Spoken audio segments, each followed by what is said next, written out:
discussão? Peço a palavra. Com a palavra, a vereadora Tatiane Frisch. Senhora presidente, nobres pares, a quem nos acompanha, através dos canais oficiais da TV Câmara Caxias, a família que se encontra aqui neste momento tão importante, falar um pouquinho do nosso homenageado que entra para a história de Caxias do Sul como uma pessoa que contribuiu para o crescimento da nossa cidade.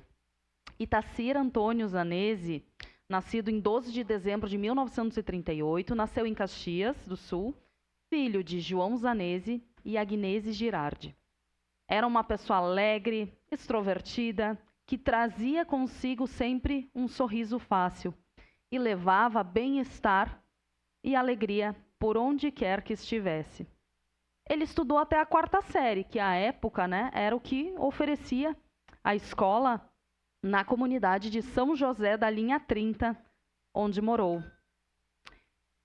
A sua profissão era agricultor, que era a principal fonte de renda da família, eram as videiras, Inclusive, ele teve uma participação muito ativa em todas as festas da uva, do período em que esteve vivo.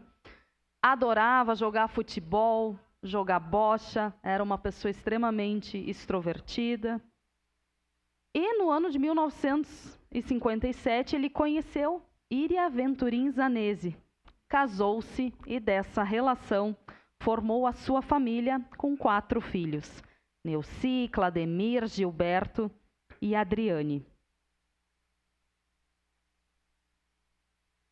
Itacir acabou vindo a óbito no dia 1º de junho do ano de 2017, deixando assim sua esposa, filhos, noras e netos, mas acima de tudo deixando um legado de construção, um legado de alegria, de trabalho, de luta, de desenvolvimento.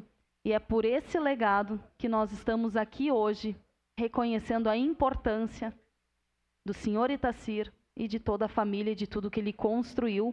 E ele entra dessa forma para a história do nosso município com a denominação de uma via tão importante ali na sua comunidade, no seu cantinho que é tão importante, na terra que ele construiu e chamou de lar.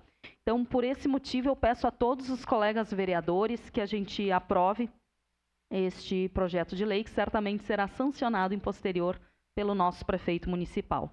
Era isso, muito obrigada.